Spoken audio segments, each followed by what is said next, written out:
Hello there. My name is Emily Carter. Welcome to another poetry deep dive today. I love Denis Martindale. He has written over 3,700 poems for the Poemhunter website. Denis Martindale has written a brand new love-smitten poem. This poem is about Sarah Jenkins.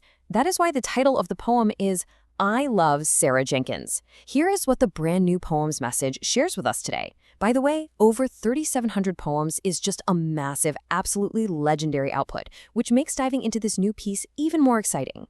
Section 1. The Poet and His Muse. Okay, let's dive into this.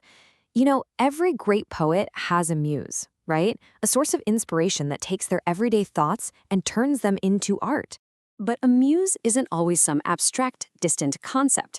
Sometimes it's a very real person whose everyday qualities spark something extraordinary.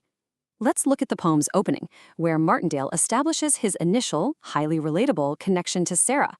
I listen to her when I can because I like her voice, and in a way I am a fan because I make that choice. The poem begins so casually, doesn't it? It's not a burst of dramatic fireworks right out of the gate. Instead, it starts with a simple, grounded appreciation for her voice. The phrase, because I make that choice, is totally vital here. It highlights a deliberate, conscious engagement. He's not just passively hearing her, he is choosing to tune in. Think about how vulnerable it is for an artist to freely admit that they're simply a fan of someone else's everyday voice. It strips away all the ego of the poet and places him in the humble position of an admirer. Moving on to Section 2, The Power of Her Voice. Let's see how this narrative arc really begins to build. We're moving past the simple fact that he listens, and we start to examine exactly why her specific communication style captivates him so deeply. It's always nice when she explains, as only Sarah does. It's good to know that she maintains such skills without a fuss. I absolutely love this stanza. It highlights her effortless ability to explain complex things without any fuss. For a poet, someone who wrestles with finding the exact right words daily and agonizes over syllables, that kind of frictionless, natural communication is incredibly attractive. Emphasize that phrase, as only Sarah does. What does that imply? It tells us she has a complete uniqueness to her delivery. There's a profound relief a writer must feel when they find someone else who can just easily and authentically explain things without overcomplicating them. Now, what's really interesting about this slide is the specific adjectives Martindale chooses to employ. Her comment sounds so eloquent and confident as well. That's why I listen with content at all she has to tell. Eloquent. Confident. Have you ever just sat back and listened to someone speak simply because their confidence puts you at ease? It's a remarkable feeling. It's her assuredness that keeps the poet so deeply engaged. He says he listens with content, meaning there's a peaceful, profound satisfaction in just absorbing what she has to tell him. It's a beautifully serene moment in the poem. The listener feels entirely safe in the hands of the speaker. Section 3. Intellect and Deep Insights. But the dynamic is about to shift. We're guiding you to the next phase of the muse's evolution within this explainer. The poet's admiration is no longer just auditory. It's transforming from an appreciation of her voice into a profound respect for her mind. So, the crucial point is the thematic shift happening right here. Sarah is no longer just a speaker he listens to from afar. He is moving from passive admiration to active collaboration. Her role is elevating. She is becoming an engaged participant in his own world, in his own creative work. She studies my words for a while, and that's why I feel blessed. Her insights also make me smile, as they're what she does best. You can really feel the warmth in this delivery. It's a two-way street now. Let's spend a moment analyzing the words studies. She doesn't just read his words casually, she studies them. That implies a level of care, dedication, and intellectual rigor that elevates her far above a normal reader. That immense care fully justifies why he feels so incredibly blessed. Her insights into his art make him smile, recognizing that this deep analytical intellect is exactly what she does best. She truly understands him and the art he produces. Section 4. A Kaleidoscope of Feedback. This is where Sarah officially transitions from a brilliant, eloquent reader into the poet's ultimate creative muse.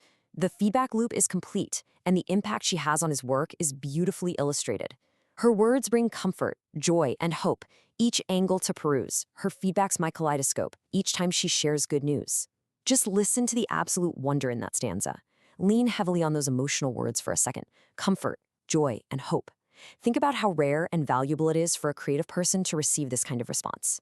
Usually, artists brace themselves for harsh critique or cold analysis. But her feedback isn't just dry or clinical, it brings genuine joy and hope.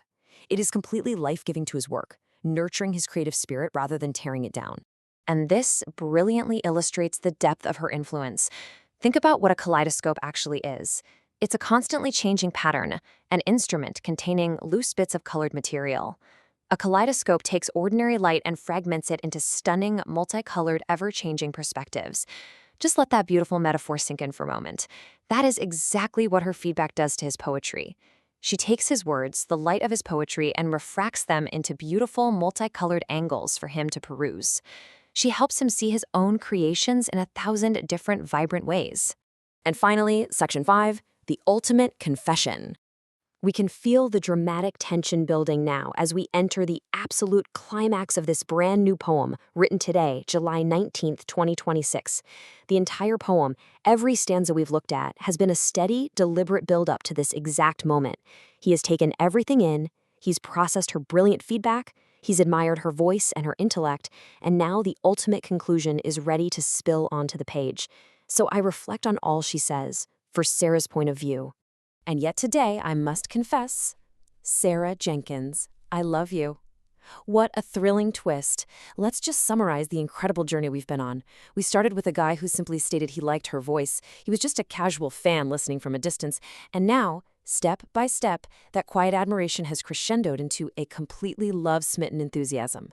This massive, joyous outpouring of emotion officially cements Sarah Jenkins as not just his intellectual equal and not just his creative muse, but his great love. The contrast from the humble beginning to this loud, exclamation point-filled ending makes the climax feel incredibly earned. As we wrap up this beautiful explainer of Denis Martindale's work, I want to turn this beautiful theme outward to you. Let's take a breath and reflect on what we've learned. Who is the kaleidoscope to your creative work? Who takes your thoughts and reflects them back to you in ways that bring comfort, joy, and hope? Reflect on the muses that inspire your own passions and elevate your everyday life into art. Thank you so much for joining me on this deep dive into I Love Sarah Jenkins, and I'll catch you in the next one.